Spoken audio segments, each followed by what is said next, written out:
Hello students, again biomolecules का introduction के बाद जो हमारा फर्स्ट वेरी इंपॉर्टेंट टॉपिक है कार्बोहाइड्रेट में, वो है ग्लूकोज।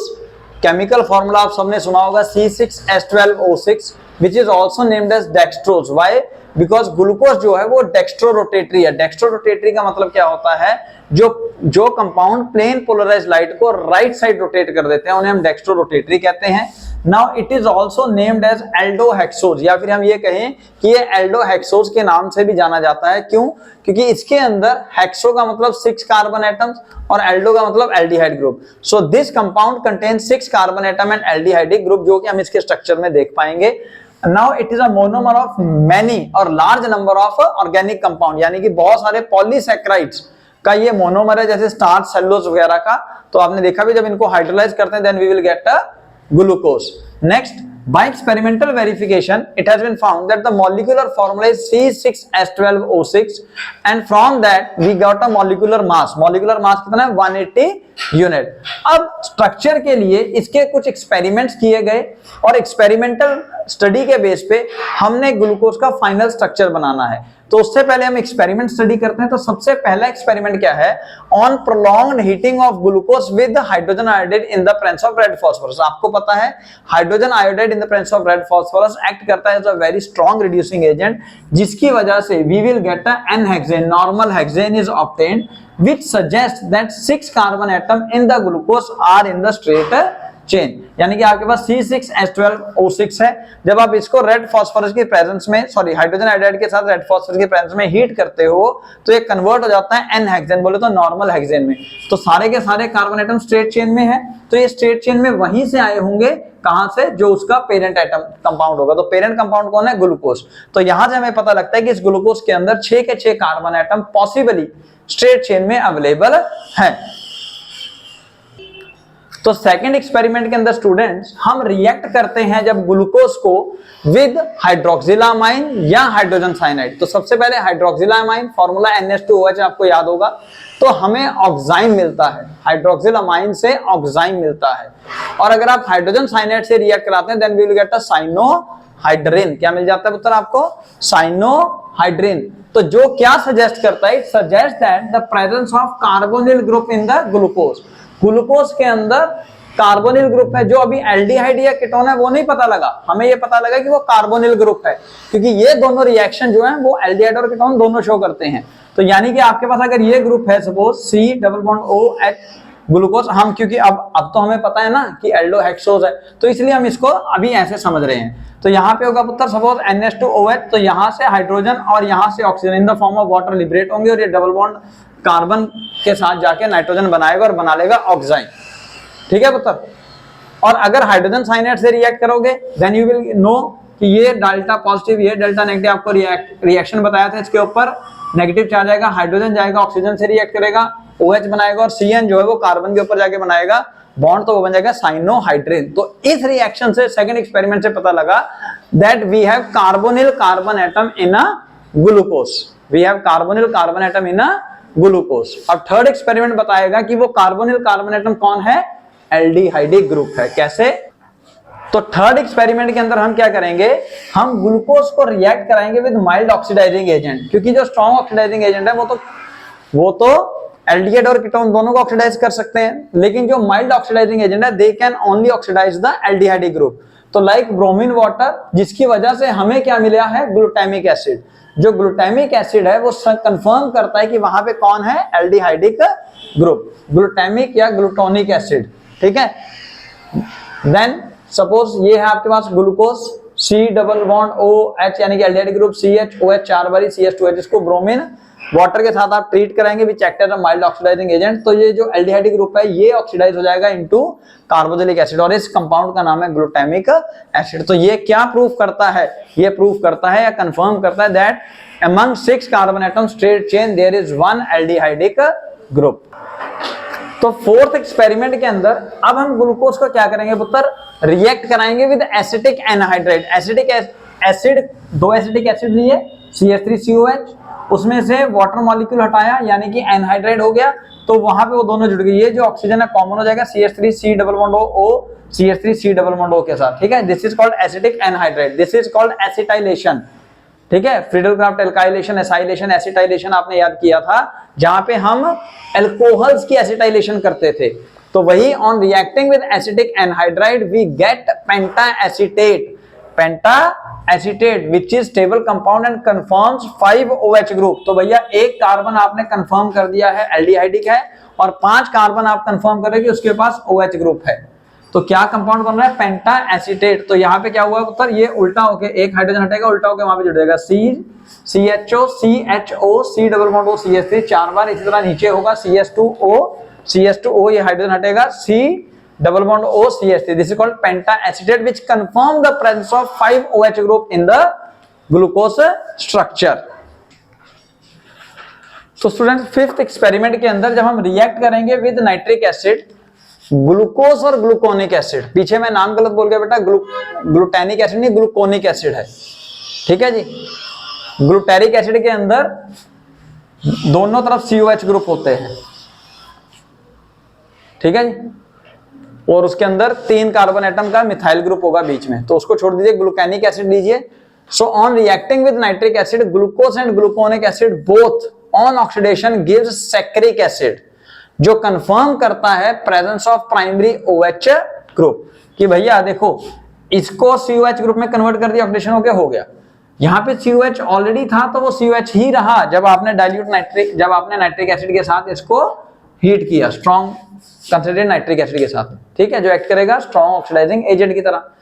अब ये जो ग्रुप है, ये देखिए, ये दोनों ग्रुप भी अल्टीमेटली कन्वर्ट हो रहे हैं into COH group. So this prove the presence of OH group onto the first carbon atom also, primary OH group due to the formation of saccharic acid. तो students next we have Fischer projections. Fischer scientist हुए, इन्होंने again number of glucose के projection या structures बनाए हैं। By studying all the properties of glucose he draw at least 18 structures और 18 projection, उसमें से एक प्रोजेक्शन जो है उनका बिल्कुल सही रहा, that is D positive glucose. अब उसके अंदर इन्होंने क्या कहा कि CHO ग्रुप लिखो और लास्ट CH2OH ग्रुप लिखो, और उनके बीच में एक स्ट्रेट लाइन ड्रॉ करनी है, और जितने कार्बन एटम बीच में रह गए, 4 रह गए पुत्र, उन्हीं का तो स्पेशल अरेंजमेंट देखना ना, उन चारों को स्ट्रेट लाइन से क्रॉस की तरह बना लीजिए। अब इसका नाम याद करो पहले, डी पॉजिटिव ग्लूकोज। यहां पे ये जो पॉजिटिव है ये इंडिकेट करता है डेक्स्ट्रो रोटेटरी, स्मॉल डी या पॉजिटिव होगा तो dextro rotatory, capital small L या नेगेटिव होगा तो लीवो रोटेटरी, यानी कि ऐसा प्रोडक्ट जो कि प्लेन पोलराइज्ड लाइट को राइट साइड रोटेट करेगा वो डेक्स्ट्रो रोटेटरी, जो लेफ्ट साइड रोटेट करेगा वो लीवो रोटेटरी, ठीक है जी। लेकिन ये जो कैपिटल डी वर्ड हमने यूज किया है ये है इस कार्बन एटम के लिए, जो मैंने थोड़ा सा डॉट करके हाईलाइट किया है। हाईलाइट का मतलब क्या है, नीचे से सेकंड कार्बन एटम, नीचे से सेकंड कार्बन एटम के ऊपर अगर OH ग्रुप राइट साइड है तो वो कैपिटल डी होगा, अगर लेफ्ट साइड होगा तो वो कैपिटल एल होगा, ठीक है जी। स्मॉल एल का मतलब लीवो रोटेटरी, कैपिटल एल का मतलब OH group onto the carbon atom below to the second, ठीक है, नीचे से जो सेकंड कार्बन एटम है उसमें वो लेफ्ट साइड होगा। तो इसका याद करने का तरीका पुत्र, एक OH लेफ्ट साइड पे सिर्फ और सिर्फ थर्ड कार्बन एटम वाला 1 2 3 CHO ग्रुप को प्रेफरेंस दोगे ना पुत्र, तो ये फर्स्ट कार्बन है, ये सेकंड है, ये थर्ड है, ये फोर्थ है, ये फिफ्थ है, और ये भाई साहब खुद सिक्स्थ है, ठीक है पुत्र। तो इस हिसाब से जो थर्ड कार्बन एटम का OH ग्रुप है that is on to the left side, बाकी सारे के सारे आप देखिए राइट साइड पे ही। तो इन OH ग्रुप की एक्चुअल स्पेशल अरेंजमेंट हमें दी फिशर प्रोजेक्शन के द्वारा। तो द नेक्स्ट अब इशू क्या आया कि ओपन चेन स्ट्रक्चर के बाद अब साइक्लिक स्ट्रक्चर का भी कंसेप्ट इंट्रोड्यूस होने लगा। क्यों? क्योंकि ग्लूकोज के पास एल्डिहाइडिक ग्रुप होने के बावजूद भी वो शिफ्ट टेस्ट नहीं दे रहा था, या फिर sodium NaHSO3 sodium hydrogen sulphate के साथ रिएक्ट करा के वो एडिशनल प्रोडक्ट हाइड्रोजन सल्फाइड नहीं प्रोवाइड करा रहा था। और इवन जो आपने पेंटा एसीटेट बनाया था उसके अंदर सिर्फ OH ग्रुप को ही तो आपने पार्टिसिपेट किया था ना, CHO तो छोड़ा हुआ था। तो पेंटा एसीटेट ग्रुप था वो भी हाइड्रोक्सिल अमाइन के साथ रिएक्ट नहीं कर रहा था, जो इंडिकेट करता है कि वहां पे कोई फ्री एल्डिहाइडिक ग्रुप नहीं अवेलेबल है। तो माइट पॉसिबल कि वहां पे ज्यादातर जो स्ट्रक्चर है आपका ग्लूकोज का वो ओपन स्ट्रक्चर है, लेकिन यहां ये शो करता है कि कुछ क्लोज या साइक्लिक स्ट्रक्चर ऑफ ग्लूकोज भी अवेलेबल होंगे। इवन ग्लूकोज हमें प्रोवाइड कराता है अल्फा डी और beta D glucose. Alpha D glucose कब बनेगा? जब आप ग्लूकोज को, कंसंट्रेटेड सॉल्यूशन ऑफ ग्लूकोज को हीट करोगे इन the presence of ethyl alcohol eight a temperature of से अराउंड से 303 केल्विन टेम्परेचर, मतलब हीट करना है इसको, तो अल्फा डी ग्लूकोज मिलता है। और बाय द वे अगर आप hot and saturated solution of glucose को in the presence of pyridine at a temperature of around 371 kelvin temperature heat करते हो, तो then you will get a beta D glucose. तो अल्फा डी ग्लूकोज और beta D glucose जो है इनके specific rotations अलग हैं, ठीक है, मतलब इनके मेल्टिंग पॉइंट्स अलग हैं। तो यहां से कंफर्म होता है कि यहां पे ओपन चेन स्ट्रक्चर के अलावा भी कोई साइक्लिक स्ट्रक्चर अवेलेबल है, जो कि हम फिशर प्रोजेक्शन से पहले स्टडी करेंगे। तो मतलब साइक्लिक स्ट्रक्चर क्या है, लगा लीजिए ये आपका है मेन स्ट्रक्चर ग्लूकोज, कौन सा प्रोजेक्शन है, फिशर प्रोजेक्शन। अब यहां पे क्या होगा पुत्र, ये जो फिफ्थ कार्बन एटम है 1 2 3 4 5, जो फिफ्थ कार्बन एटम है ये अपना OH का हाइड्रोजन जो है वो इस ऑक्सीजन को दे देगा, जिसकी वजह से यहां पे बन जाएगा OH ग्रुप। और ये जो ऑक्सीजन है वो फर्स्ट और फिफ्थ कार्बन के बीच में शेयर हो जाएगा, giving a cyclic structure. Cyclic structure समझ आया पुत्र। अब आगे अल्फा और बीटा डी ग्लूकोज आपको बताया है, जब इथाइल अल्कोहल की प्रेजेंस में 303 केल्विन पे कंसंट्रेटेड सॉल्यूशन ऑफ ग्लूकोज को हीट करोगे तो अल्फा डी बनेगा। और अगर बाय द वे पायरिडीन की प्रेजेंस में आप 371 केल्विन टेम्परेचर पे हीट करोगे hot and saturated solution of glucose को, तो बन जाएगा बीटा डी ग्लूकोज। अब अल्फा डी और बीटा डी में ध्यान से देखिए, जो फर्स्ट कार्बन एटम है ये देखो, ये इस फर्स्ट कार्बन के अगर राइट साइड ही OH ग्रुप है तो वो अल्फा डी है, अगर फर्स्ट कार्बन के लेफ्ट साइड OH ग्रुप है तो वो बीटा डी ग्लूकोज। और ऐसे कंपाउंड जिनके फर्स्ट कार्बन पे OH ग्रुप का डिफरेंस हो, यानी कि फंक्शन ग्रुप का डिफरेंस हो, they are named as anomers.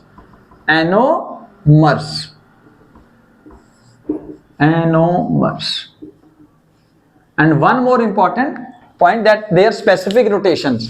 यहां पे जो अल्फा डी ग्लूकोज है उसका जो स्पेसिफिक रोटेशन है वो है यहां लिख देते हैं यहाँ पे +111, यानी कि 111 डिग्री, प्लस 111 डिग्री। और जो स्पेसिफिक रोटेशन आपके बीटा डी ग्लूकोज की है वो है 19.2 डिग्री, 19.2 डिग्री। तो स्पॉन्टेनियस चेंज होता है, स्पॉन्टेनियस चेंज होगा। और ग्लूकोज का जो इक्विलिब्रियम का स्पेसिफिक रोटेशन है वो 52.7, लिख लो पुत्र। इसकी स्पेसिफिक रोटेशन 19.2, इसकी स्पेसिफिक रोटेशन 52.7, और ये स्टेबल है। तो जो स्पेसिफिक रोटेशंस हैं वो स्टेबल किसकी है, ग्लूकोज की। So spontaneous change of the specific rotation of the optically active compound towards equilibrium value is called a म्यूटा rotation.